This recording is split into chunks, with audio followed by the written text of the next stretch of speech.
Madilim pa lamang ang kalangitan nang marahang bumangon si Lola Rosita. 72 taong gulang. Kahit nananakit ang kanyang mga tuhod at balakang, pinilit niyang tumayo. Hindi pwedeng magpahinga dahil kapag hindi siya nagtinda ng gulay, wala rin siyang ipambibili ng pagkain sa buong maghapon. Tahimik niyang binuksan ang lumang bintana ng kanyang maliit na bahay. Pumasok ang malamig na simoy ng hangin, kasabay ng tila paalala na isa na namang araw ng pakikipaglaban sa buhay ang kanyang haharapin. Naglaga siya ng kaunting kamote para sa kanyang almusal. Isang baso ng tubig ang nagsilbing kapareha nito. Habang kumakain, napatingin siya sa lumang litrato ng kanyang yumaong asawa na nakasabit sa dingding. Kung nandito ka lang sana, Pedro, baka hindi ko kailangang mag-isang lumaban. Mahina niyang sambit habang pinipigilan ang pagpatak ng luha. 20 taon nang wala ang kanyang asawa. Wala rin siyang anak na makakasama. Ang isa ay namatay sa aksidente, habang ang isa naman ay umalis upang magtrabaho sa malayong lugar at tuluyan nang nawalan ng balita. Sa paglipas ng mga taon, nasanay na lamang si Lola Rosita na ang katahimikan ng kanyang naging kasama sa bawat paggising at pagtulog. Matapos ihanda ang kanyang maliit na kariton na puno ng talong, kamatis, sitaw, pechay at okra, dahan-dahan siyang nagtungo sa palengke. Kahit hirap na siyang maglakad, lagi pa rin siyang nakangiti sa bawat taong bumibili sa kanya. Magandang umaga po, Lola. Magandang umaga rin sa iyo, iho. Salamat sa pagbili ha. Pagpalain ka nawa ng Diyos. Kilalang mabait si Lola Rosita sa palengke. Kapag may batang walang baon, binibigyan niya ito ng libreng pagkain. Kapag may kapwa-tindera na kapos, handa siyang magpahiram kahit alam niyang siya man ay hirap rin. Ngunit habang lumilipas ang mga linggo, napapansin niyang madalas siyang hinihingal. Paminsan-minsan ay umiikot ang kanyang paningin. May mga pagkakataon pang ang kinakailangan niyang maupo muna bago ipagpatuloy ang pagtitinda. Lola Rosita, magpatingin na po kaya kayo sa doktor? Pahay ng isa niyang kapitbahay. Ngunit ngumiti lamang siya. Kapag may sobra akong kita. Alam niyang wala naman siyang sobrang kita. Ang bawat pisong kinikita niya ay agad na napupunta sa pagkain, gamot sa rayuma at pambayad sa kuryente. Isang hapon, matapos maubos ang kanyang paninda, nagsimula na siyang maglakad pa uwi. Mabigat ang kanyang hakbang habang tinutulak ang halos walang lamang kariton. Biglang nanikip ang kanyang dibdib, bumilis ang tibok ng kanyang puso, at nanlamig ang kanyang mga kamay. Huminto siya sa gilid ng kalsada at pilit na huminga ng malalim. Diyos ko, parang hindi ko na kaya. Unti-unting lumabo ang kanyang paningin. Ang mga ilaw ng sasakyan ay tila nagsasayaw sa kanyang mga mata. Naririnig pa niya ang malalayong busina at mga sigaw ng tao, ngunit unti-unti na ring naglaho ang mga ito. Maya-maya lamang ay bumigay na ang kanyang katawan. Lola, okay lang po ba kayo? Tulong! May matandang nahimatay! Sigaw ng isang binata. Agad na nagsitakbuhan ng ilang tao upang tulungan siya. May tumawag ng ambulansya habang ang iba naman ay sinusubukang gisingin ng matanda. Ilang minuto ang lumipas. Dumating ang ambulansya at dali-daling isinakay si Lola Rosita. Habang pumabiyahe patungo sa ospital, mahina niyang iminulat ang kanyang mga mata. Anak, halos pabulong niyang sabi. Wala akong pambayad. Muntikan nang pumikit si Lola Rosita habang tahimik na dumadaloy ang luha sa kanyang mga mata. Hindi niya alam kung alin ang mas kinakatakutan niya, ang kanyang karamdaman o ang malaking halagang babayaran niya sa ospital na tiyak na wala siyang kakayahang bayaran. Hindi niya alam na ito ang simula ng pinakamabigat na pagsubok na babago sa kanyang buhay. Nagising si Lola Rosita sa malamig na silid ng ospital. Ang unang bumungad sa kanya ay ang puting kisame at ang mahinang tunog ng mga makinang nakakabit sa kanyang katawan. Ramdam niya ang panghina at tila ba wala siyang lakas kahit igalaw lamang ang kanyang kamay. Napalingon siya sa swero na dahan-dahang tumutulo. Doon niya tuluyang naalala ang nangyari. Ang kanyang pagkahimatay sa kalsada. Maya-maya ay pumasok ang isang nurse. Magandang umaga po, Lola. Kamusta po ang pakiramdam ninyo? Mahina siyang umiti. Mas magaan na ng kaunti, iha. Mabuti naman po kung ganon. Maya-maya ay darating po ang doktor para ipaliwanag ang resulta ng mga pagsusuri ninyo. Tumango lamang si Lola Rosita. Ngunit sa kanyang dibdib ay naroon ang kaba. Hindi niya alam kung ano ang naghihintay sa kanya. Ilang sandali pa'y bumukas muli ang pinto. Pumasok ang isang matangkad na doktor na may maamong mukha at kalmadong tinig. Magandang umaga po, Lola Rosita. Ako po si Dr. Albert Jimenez, ang doktor na hawak sa inyong gamutan. Ngumiti ang matanda bilang paggalang. Dok, ano po ba ang nangyari sa akin? Umupo si Dr. Albert sa tabi ng kanyang higaan. Lola, pataas po ang inyong blood pressure. Napabayaan na rin po ang inyong puso dahil sa matagal na pagod at kakulangan sa tamang pagkain. Kailangan po muna kayong manatili rito sa ospital upang mabigyan ng tamang gamutan. Napayo ko si Lola Rosita. Matagal po ba akong mananatili rito, Dok? Depende po sa magiging lagay ninyo. Ang mahalaga po ay gumaling muna kayo. Tahimik na tumango ang matanda. Ngunit alam niyang may isang tanong na mas mabigat kaysa sa kanyang sakit. Dok, nanginginig niyang sabi. Magkano po ba ang magagastos ko rito? Sandaling natahimik si Dr. Albert. Alam niyang iyon ang kinatatakutan ng matanda. Huwag po muna nating isipin yun ngayon. Ang mas mahalaga po ay ang inyong kalusugan. Ngunit hindi na kumbinse si Lola Rosita. Nang makaalis ang doktor, hindi niya na napigilang mapaluha. Lumipas ang 2 araw. Unti-unti nang bumubuti ang kanyang pakiramdam. Ngunit kasabay nito ay ang patuloy na pagtaas ng kanyang hospital bill. Tuwing may dumarating na laboratory request, gamot at pinibagong pagsusuri, lalo siyang kinakabahan.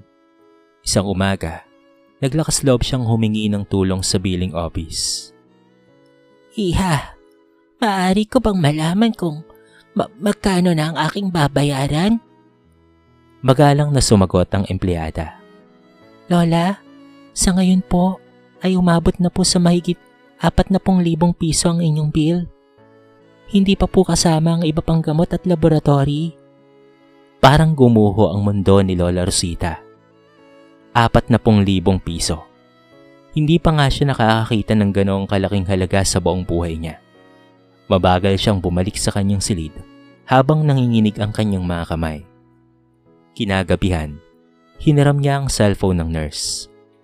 Maaari po ba akong makitawag? Tanong niya sa nurse. Sige po, Lola. Tinawagan niya ang numero ng isang malayong kamag-anak. Walang sumagot. Sinubukan niya ang isa pa. Patay na ang numero. Maging ang huling taong inaasahan niyang makakatulong sa kanya ay hindi rin sumasagot sa kanyang tawag. Doon niya tuluyang naramdaman ang matinding pag-iisa. Habang tahimik ang buong ospital at mahimbing nang natutulog ang karamihan ng mga pasyente, nakatalukbong si Lola Rosita sa kanyang kumot. Mahina siyang humihikbi upang walang makarinig. Diyos ko, bulong niya habang pumapatak ang kanyang mga luha. Hindi ko po alam kung paano ko pong mapapayaran ang lahat ng ito.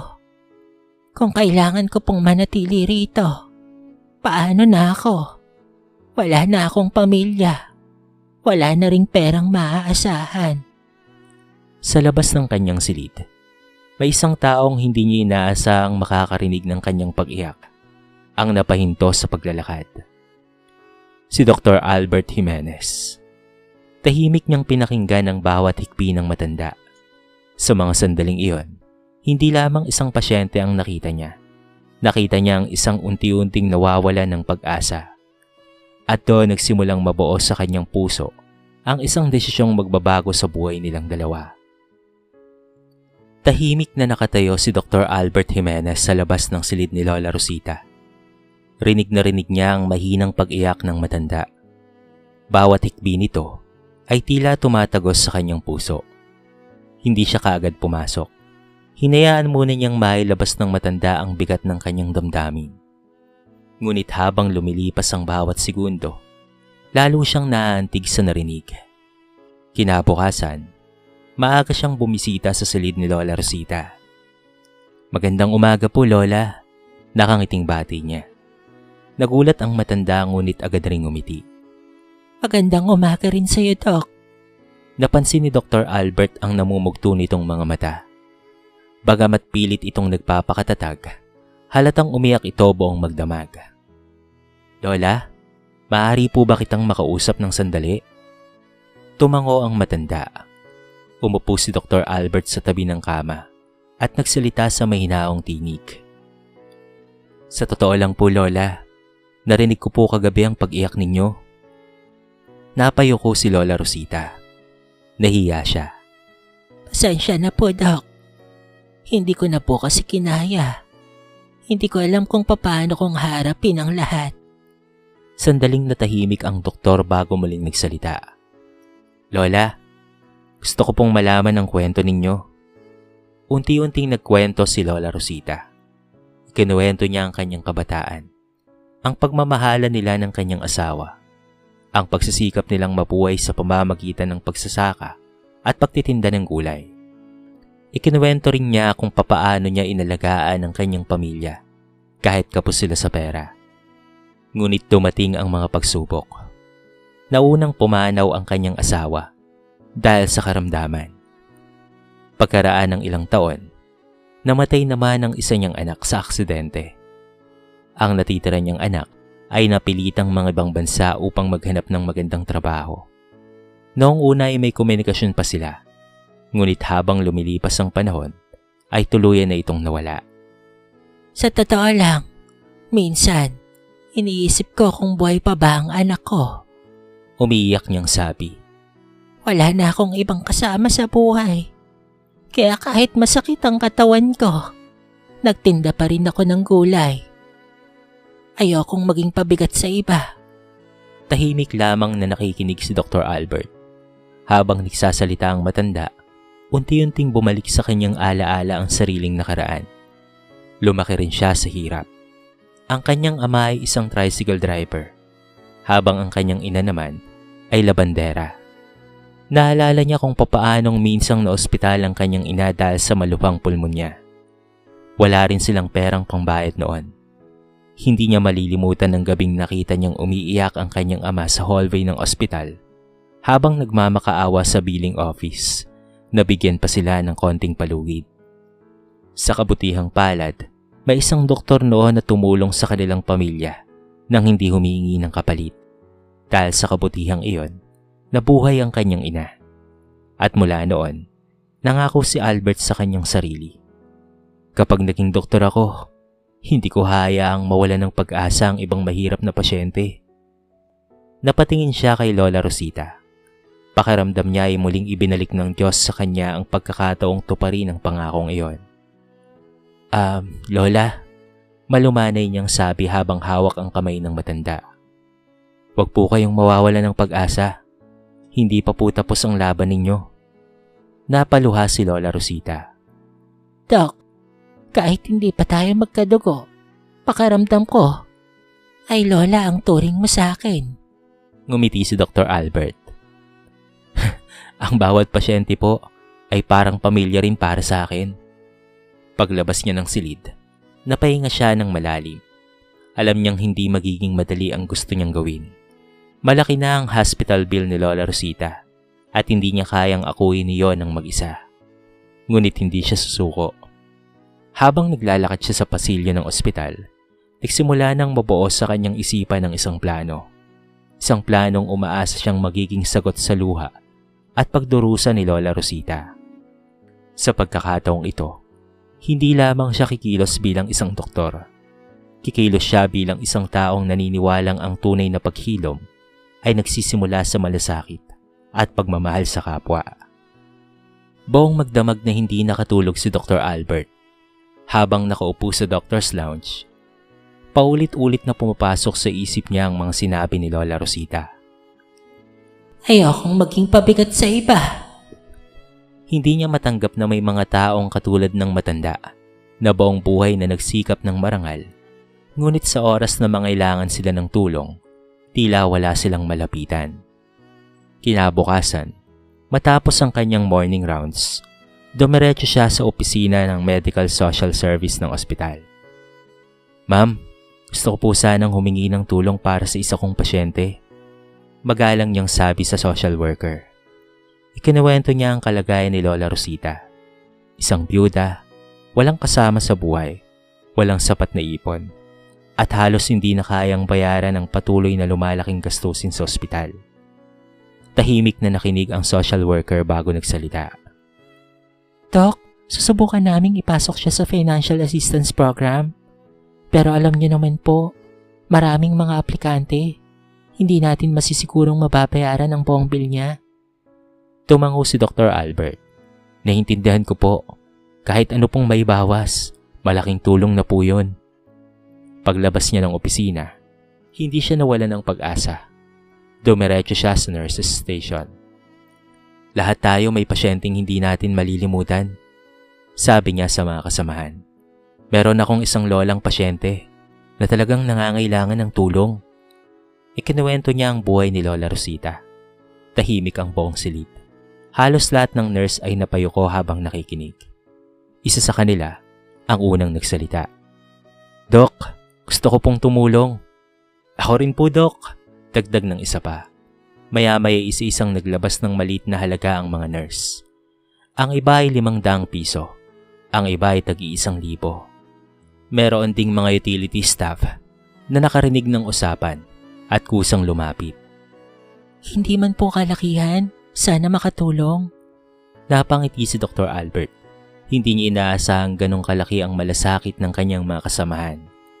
Hindi nagtagal, nalaman rin ng ibang doktor ang nangyari. Kahit abala sa kanilang mga pasyente, nag-abot rin sila ng tulong. Sa loob lamang ng isang araw, nakalikom sila ng malaking halaga. Nang ipinaalam ito sa billing office, malaki ang ibinaba ng kabuoang hospital bill ni Lola Rosita. Samantala, walang kaalam-alam ang matanda sa lahat ng nangyayari. Habang nakahiga siya sa kanyang kama, iniisip niya pa rin kung papaano niyang mababayaran ang natitirang halaga. Nang hapon ding iyon, bumisita si Dr. Albert. Kamusta na po ang pakiramdam ninyo, Lola? Medyo magaan na po ang aking paghinga. Mas mabuti na po ako, Dok, ngayon kesa kahapon. Pero mabigat pa rin po ang iniisip ko. Bakit naman po, Lola? Napabuntong hininga ang matanda. Kasi kahit gumaling ako, hindi naman ako makakauwi. Wala akong perang pambayad. Sandaling natahimik si Dr. Albert. Gusto niyo po bang malaman ang isang bagay, Lola? Napatingin si Lola Rosita. Marami pong taong handang tumulong sa inyo. Napailing ang matanda. Maraming taong gustong tumulong sa akin? Pero hindi ko sila kilala. Bakit nila ako tutulungan? Dahan-dahang umiti ang doktor.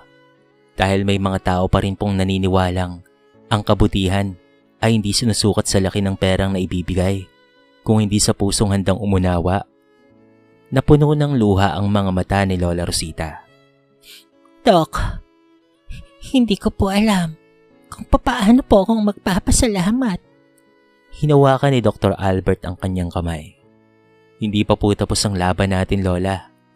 Paglabas niya ng silid, dumiretso siya sa billing office upang alamin ang natitirang balanse.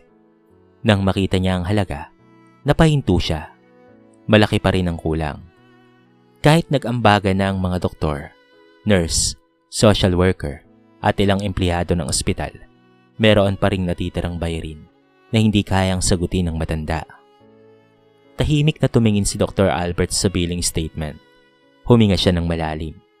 Sa sandaling iyon, Nakagawa siya ng isang desisyon na walang sino man sa ospital ang inaasahang gagawin niya. Isang desisyong babago hindi lamang sa buhay ni Lola Rosita, kung hindi pati na rin sa sarili niyang pananaw bilang isang doktor. 3 araw pa ang lumipas at tuluyan nang bumuti ang kalagayan ng matanda. Nakakalakad na siya ng dahan-dahan sa pasilyo ng ospital. At ayon sa mga doktor, maaari na siyang makauwi anumang oras. Ngunit sa bawat pagbuti ng kanyang kalusugan, lalo namang bumibigat ang kanyang kalooban. Alam niyang hindi siya makakaalis hanggat hindi nababayaran ang kanyang hospital bill. Habang nakaupo siya sa kilid ng kama, mahigpit niyang hawak ang lumang pitaka na halos mapunit na sa katagalan. Binuksan niya ito at isa-isang binilang ang laman. 1 5 piso, 3 tig-100 piso at ilang pirasong barya.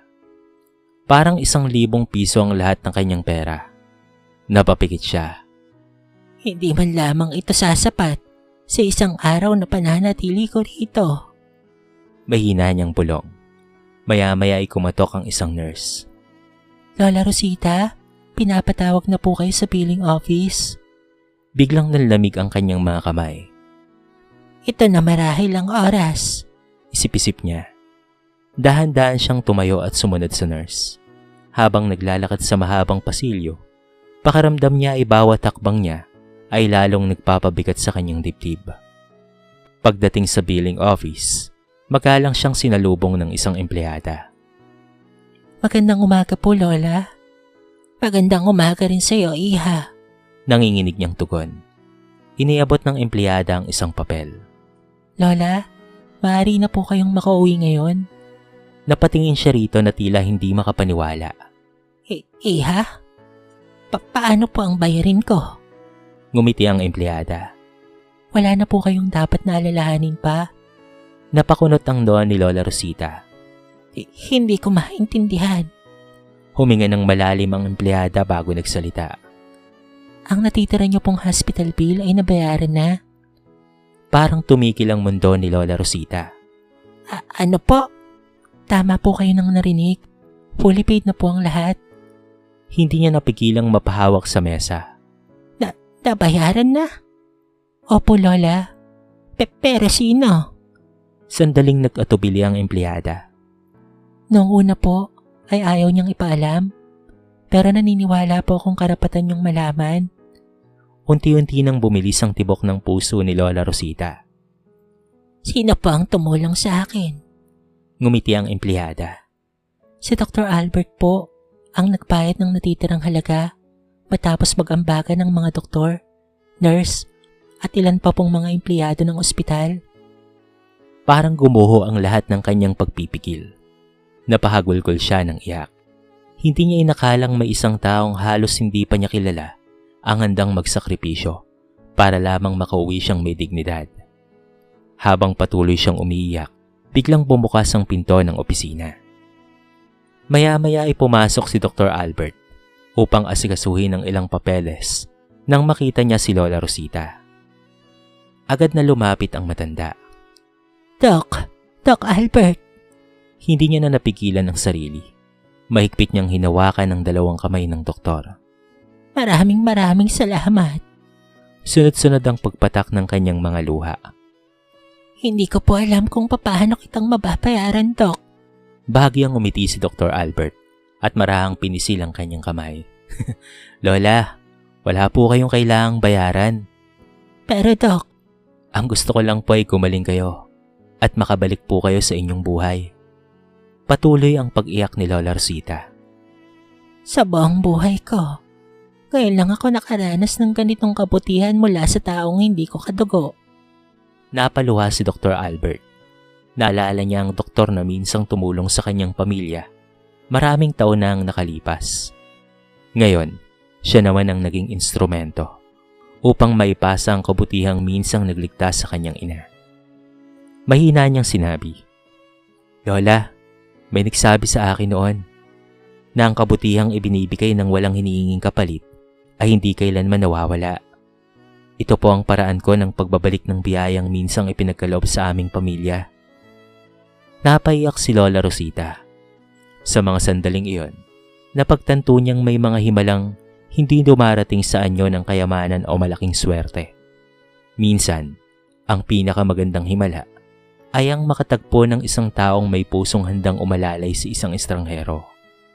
At hindi pa niya alam na ang kanilang tagpo ay ang magiging inspirasyon sa mas marami pang taong matututong maniwala na may kabutihang pa ring nananatili sa mundo. Lumabas ng ospital si Lola Rosita na may magkahalong saya at pagluha. Hawak niya ang maliit na supot ng kanyang mga gamit habang unti-unti niyang nilalanghap ang sariwang hangin sa labas. Pakiramdam niya ay para siyang nabigyan ng panibagong buhay. Bago siya tuluyang umalis, muli niyang nilingon ang gusali ng ospital. Tahimik siyang nagdasal. Panginoon, maraming salamat po. Hindi niyo po ako pinabayaan. Gumamit po kayo ng mabubuting tao upang iparamdam na hindi pa rin po ako nag-iisa. Lumipas ang ilang linggo. Unti-unti nang bumalik ang lakas ni Lola Rosita. Hindi na siya pinayagang magbuhat ng mabibigat na paninda. Kaya ang kanyang mga kapitbahay ang tumulong sa kanya. May nag-alok ng libreng sakay papunta sa palengke. May nagbibigay ng ilang gulay upang may benta niya. At may mga bumibili kahit hindi nila kailangan ang kanyang paninda. Mabilis na kumalat sa kanilang barangay ang kwento ng matandang tinulungan ng isang mabait na doktor. Hindi man mayaman si Lola Rosita, naging mayaman naman siya sa pagmamahal ng mga taong nasa paligid niya. Isang umaga, maaga siyang nagising. May dala siyang isang maliit na bayong.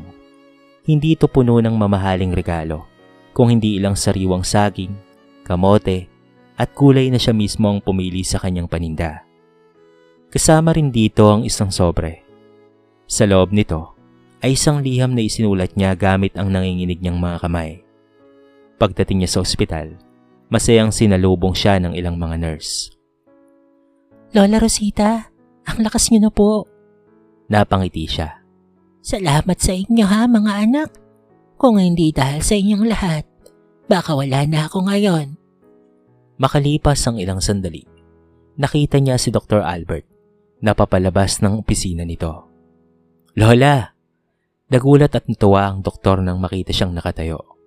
Lumapit si Lola Rosita at iniabot ang maliit na bayong.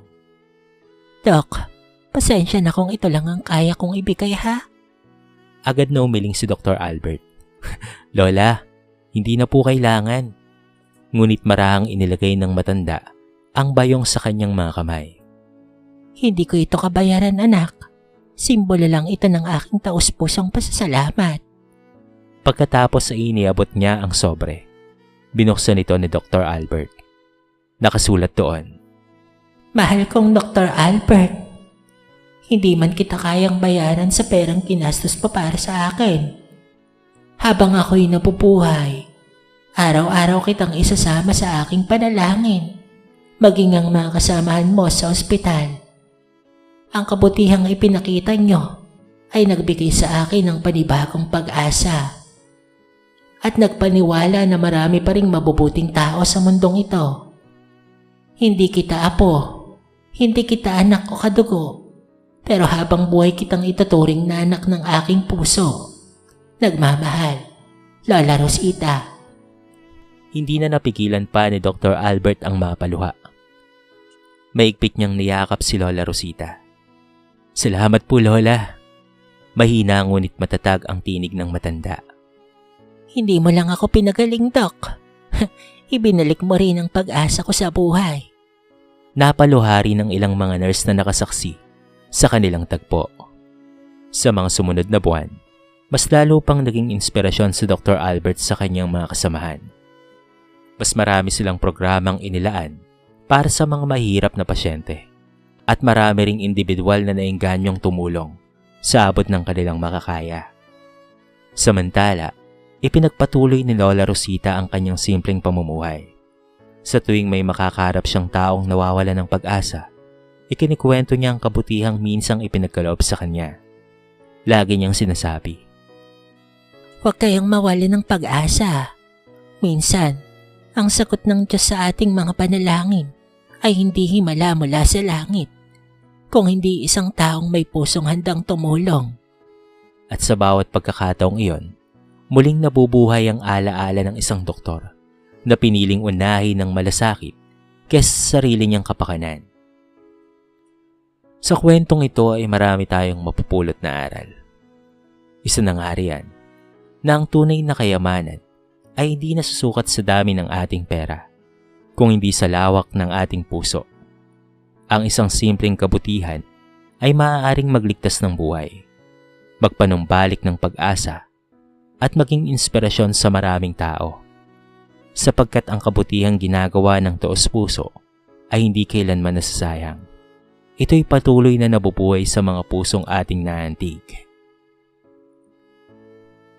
Dito na po nagtatapos ang ating maiksing kwento sa araw na ito.